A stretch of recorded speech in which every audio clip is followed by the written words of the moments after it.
And I even remember the first piece of music that we played, which was Puff the Magic Dragon. In grade 6, we learned for the first Kiwanis Music Festival. I do remember When the Saints Go Marching In. But it was in school that I really, I got the bug. For myself, when I was in grade 6 and I started playing drums, it became something in school I looked forward to every day to get to go to music class. I think that's just it. I looked forward to the class.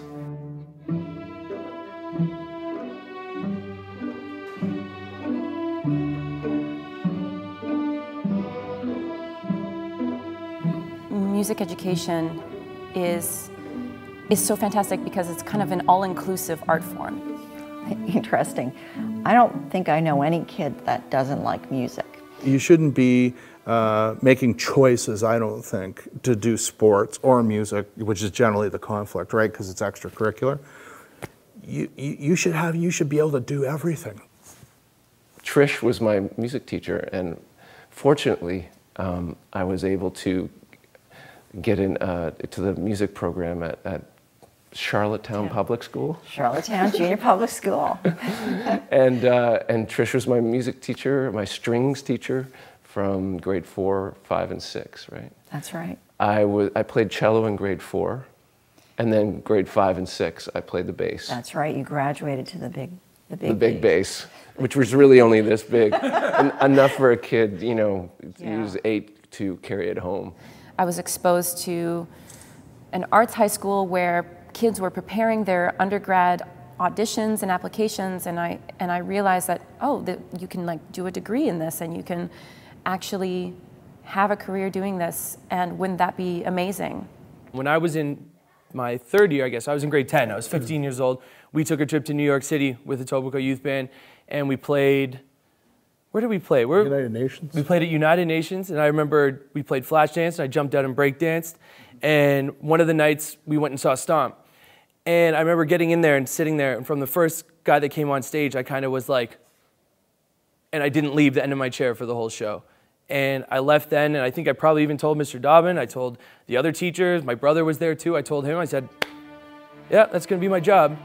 And from then on, I just stayed practicing, and I got into Stomp when I was 19 years old.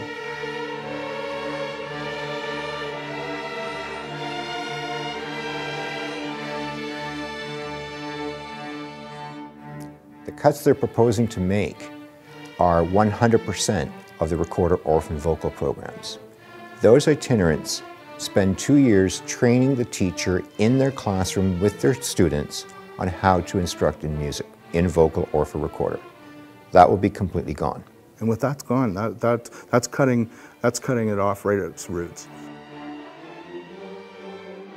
Graham Henderson from Music Canada talks about music tourism, and he talks about 5 elements that are important. The first element he talks about is music education. So if we want to promote jobs in this province and we want to make sure that music tourism makes this a place that everyone wants to come to, why are we eliminating or diminishing that first correlate on his list of music education? The fact that it always comes up as the thing that is not necessary.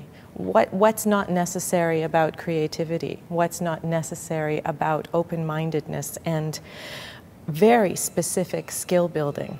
And what's not necessary about working as a team in an orchestra or a choir? What's not necessary about following a leader who is an expert in his or her field? I could go on and on and on. It's one of the few studies that have been done for years on end that inconclusively prove every single time that music advances students' educations. I mean, if parents are looking for options for kids for, viable alternatives to television watching, music is a great one. And in the schools, it's really important to note, for all of us to note, that it's not just whimsy. It actually does feed an intellect in a very specific and broad way. If they've not had the chance to try it, like they do with math, like they do with science, like they do with French, they will not know when they get to secondary school what choices they could have made. By taking away itinerant teachers and music instruction in schools, what you'll end up with is a two-tiered system. You'll have kids that can afford private lessons outside of school, playing music and enjoying it, but the kids who go to school and can't afford that will have no connection to it. So I think all the more reason to make it universal. Make every kid have at least a chance to develop a love for music.